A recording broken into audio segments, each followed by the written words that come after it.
If you're looking for a story that will put a smile on your face, make you feel warm and fuzzy inside, and fill your dreary days with happiness, allow me to wholeheartedly recommend the anime and manga The Maid I Hired Recently is Mysterious.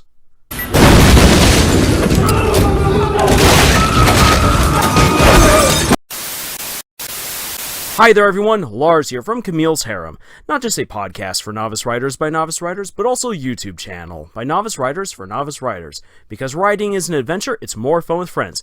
And yes, I stand by what I said. The Maid I Hired Recently is a surprisingly fantastic and heartwarming tale. And in this video, I will break down why that is and reaffirm my recommendation. Now, I'll admit that I am a glutton for punishment when it comes to many stories. Perhaps it stems from when we in Camille's Harem would find horrible fanfictions and record our epic readings of them, which you can go check out on our podcast. But given all the train wrecks I've read, when I saw the premise for this anime, I just had to check it out. It's as follows. A young boy inherits a mansion after his parents die. Unable to afford the house staff, Yuri decides to take care of the estate himself, which he absolutely fails to achieve. But when all hope seems lost, a gorgeous maid arrives and offers her services for free, so long as she can live there. In desperation, Yuri accepts, and soon he finds his life turned upside down.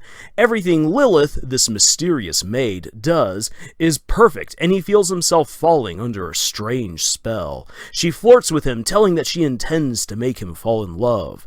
But right in the middle of her teasings, the boy turns the tables on her, saying bold, romantic things. Let the rom-com commence! Yes, I will admit, this is absolute shoda bait. This had me wondering what kind of levels of shiny debauchery I was about to descend into. When was the FBI just going to show up and cart this bewitching maid away and save this poor, innocent child? No, instead I actually found myself reeled into a very fun slice-of-life adventure where two youths genuinely fall in love. One of the things that this story gets absolutely right is that it ditches all of the pretentious and cryptic will they, won't they moments, and instead pumps every scene full of meaningful, romantic scenery, moments, tidbits, all the good jazz. A lot of people are going to say that this is just fluff because, oh boy, every panel and every scene is absolutely crafted to come across like a fluffy unicorn. The various chapters and individual anime scenes could be easily mistaken for just simple cutesy slice-of-life moments in a slow burn plot.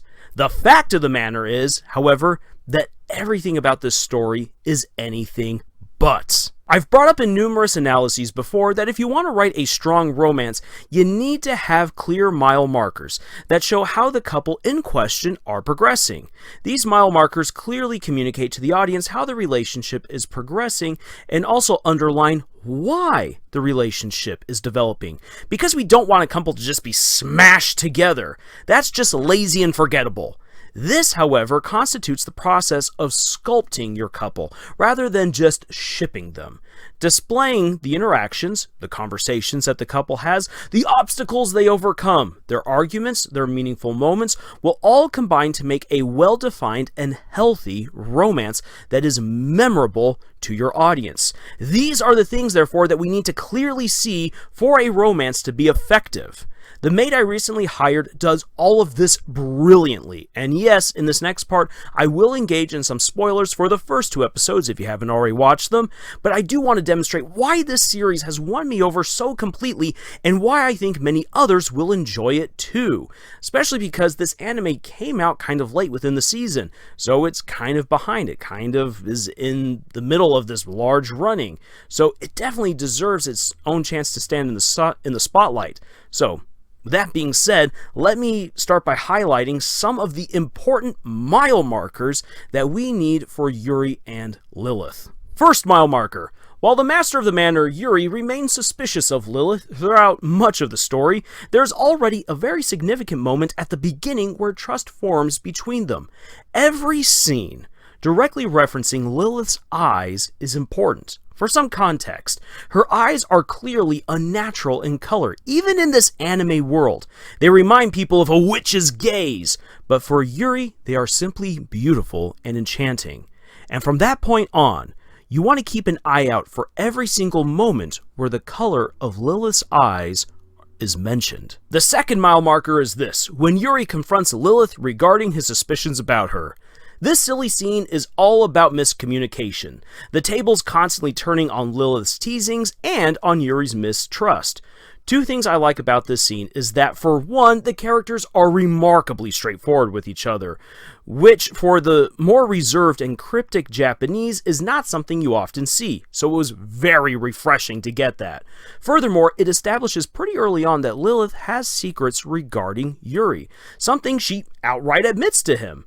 This allows the story now to dive early on in its runtime into the events that lead to these two growing close together, rather than being like, ooh, what is it that Lilith is clearly hiding? And then you discover, oh, she has a secret about Yuri. And now we're going to worry about discovering those secrets? No, we're going to get rid of all of that. We're going to jump right to, she has secrets. And now Yuri's going to try to discover them, which is actually going to bring the two of them far closer to each other as Yuri learns more about Lilith, in part to confirm his suspicions, and Lilith herself will take advantage of these opportunities to further ingratiate herself in Yuri's life. The third mile marker is this, Yuri finally learning Lilith's name. This story plays around with the importance of names, where, as you would normally expect from an anime, it's a big deal when two characters share their first names. Oh, isn't it just so romantic? But, as Yuri says, no, just knowing names doesn't mean anything for romance. Instead, it's about getting to know each other for who they are.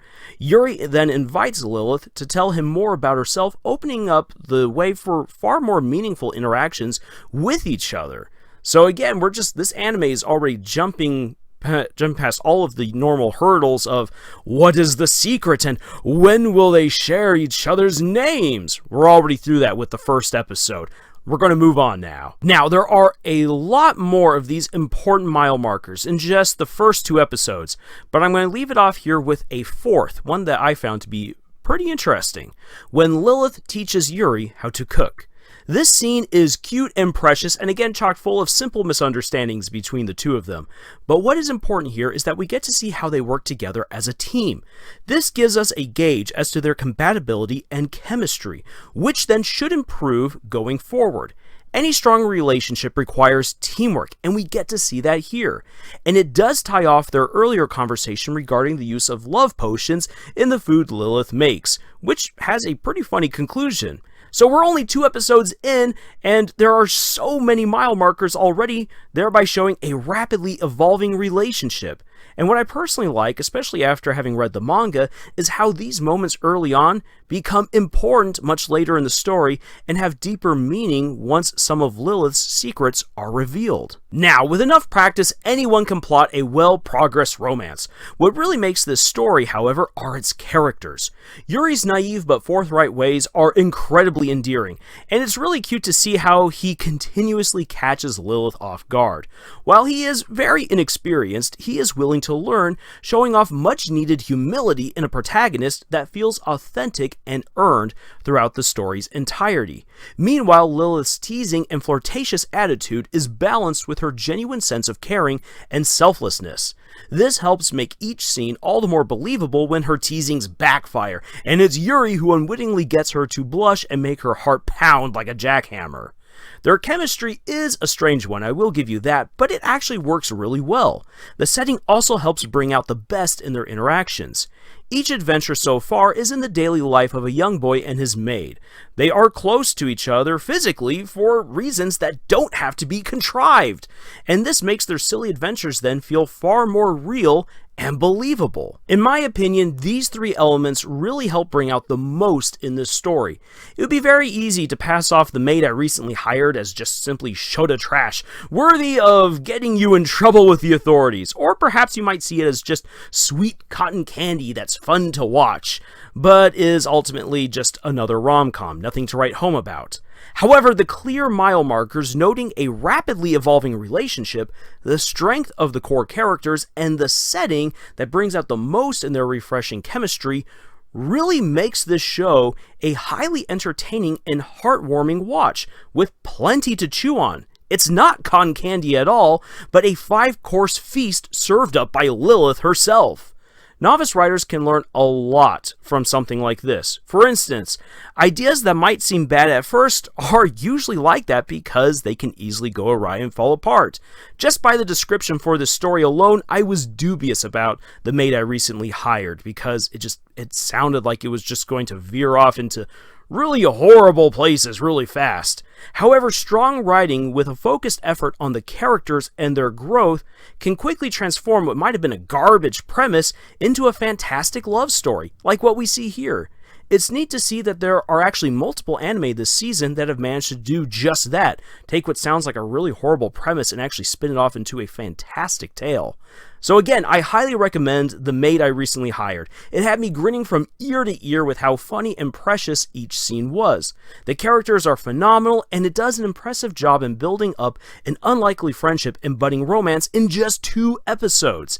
If you haven't seen it yet, check it out, and look for all the other fun and beautiful moments that I haven't even listed here in this video. There's so many of them.